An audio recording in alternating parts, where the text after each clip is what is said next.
Oi, tudo bem? Graça e paz? Hoje vamos aprender um pouco sobre o que a Bíblia fala do fermento.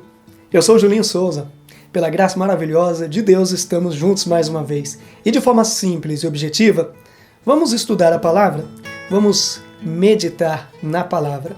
Leia comigo a palavra de Deus. Um pouco de fermento leveda toda a massa. Gálatas 5:9. Aqui, meus irmãos, não se trata de crescimento de igreja ou crescimento do evangelho, como muitos que querem ver a igreja cheia de gente. Muito pelo contrário. O uso metafórico do fermento na Bíblia tem como representação de uma influência corruptora. Nós vemos em muitos textos da Bíblia que o fermento está falando aqui sobre o pecado, a má influência.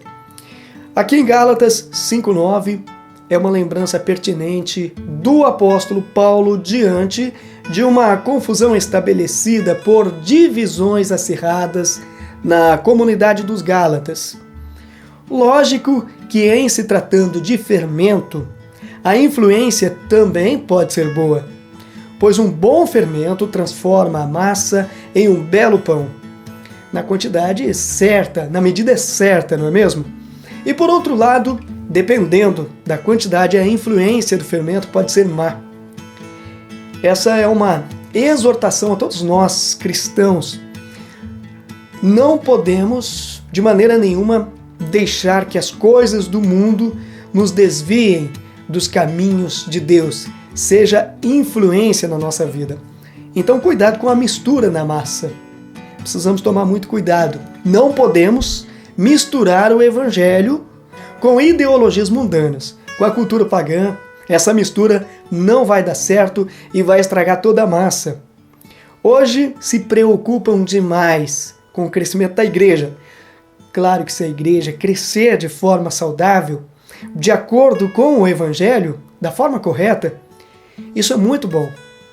Mas infelizmente, hoje vemos o crescimento do sincretismo religioso de forma assustadora na vida da igreja. Muitas igrejas adotam de forma sorrateira em seus cultos o espiritismo, o secularismo e tantas aberrações que nem vale a pena comentar aqui. Há tantas misturas que, se não tivermos um conhecimento real da palavra, se não estivermos cheios do Espírito Santo, a gente começa a acreditar em tudo o que se vê no meio gospel hoje. Lembrando que o falso, muitas vezes, é tão bem feito que é muito parecido com o verdadeiro. Portanto, é preciso, da nossa parte, todo cuidado quando se trata da pregação do Evangelho. E também precisamos saber que tipo de influência estamos sendo na sociedade a qual nós estamos inseridos. Podemos ser boa influência na vida das pessoas ou podemos ser má influência, assim como somos também influenciados o tempo todo. Não posso ser influenciado por crenças que vão contra os preceitos da palavra de Deus, de maneira nenhuma. O panteísmo adquire um caráter sincrético, composto por outras religiosidades que se assemelham pela relação de contemplação do homem com a vida e o ambiente, abarcando o naturalismo, paganismo, indigenismo, xamanismo, filosofia pré-socrática, taoísmo e zen budismo. Tem muitos que se dizem crentes e embarcam nessas práticas do paganismo. Vemos muitos cultos hoje que mais parecem com aqueles cultos de Umbanda, e ainda tem muitos que confundem tudo isso com avivamento. Paulo fala da ordem e decência no culto. De forma geral, nós precisamos ter reverência quando estamos na igreja. Precisa ter ordem, decência, ou seja, é o respeito por aquilo que consideramos importante.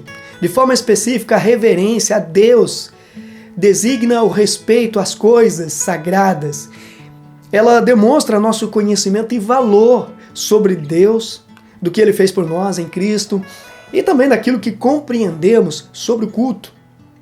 onde Deus deve ser adorado. Nas cartas de Paulo e nos evangelhos, aprendemos como deve ser a igreja, como deve ser o culto. E claro, o principal, o centro do culto deve ser Jesus. Ele deve ser louvado, o seu santo nome exaltado.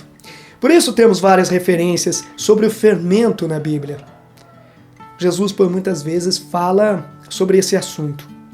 Para tomarmos cuidado, por exemplo, com o fermento dos fariseus, pois eram hipócritas. Leia comigo em Mateus 16:12. Então, entenderam que não lhes dissera que se acautelassem do fermento dos pães, mas da doutrina dos fariseus e saduceus. Jesus fala diretamente aos fariseus, para que eles entendessem que eram má influência, que eles pregavam algo que eles não viviam. Purificai-vos do velho fermento, para que sejais massa nova, porque sois pães ázimos, porquanto Cristo, nossa Páscoa, foi imolado. 1 Coríntios 5:7. O apóstolo Paulo aproveita a menção do fermento para exortar os coríntios a afastar o vício e o pecado. A figura deriva do costume dos judeus de guardar o fermento na celebração da Páscoa. Pelo fermento velho, ele quer dizer vício e pecado, ou seja, a prática de vícios e pecados no meio do povo de Deus contamina a igreja. Então essas práticas precisam ser completamente abandonadas, pois quem nasce de novo não vive mais na prática do pecado, não é verdade? A gente sabe o quanto o pecado é nocivo e contamina o rebanho do Senhor.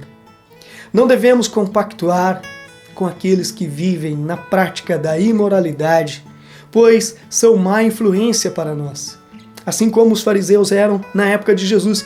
Espero que tenhamos aprendido um pouquinho mais e que não sejamos influenciados por aqueles que pregam um falso evangelho e que possamos ser boa influência para todos.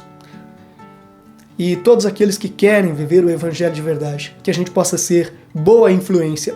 Fica aqui o meu abraço, que Deus abençoe a você que nos acompanhou neste vídeo e nos ajude se inscrevendo no canal. Você que ainda não é inscrito, ative o sininho para receber os novos conteúdos, curta, compartilhe, dá aquele like e deixe seu comentário também. Até a próxima, fique na paz do Senhor. Amém?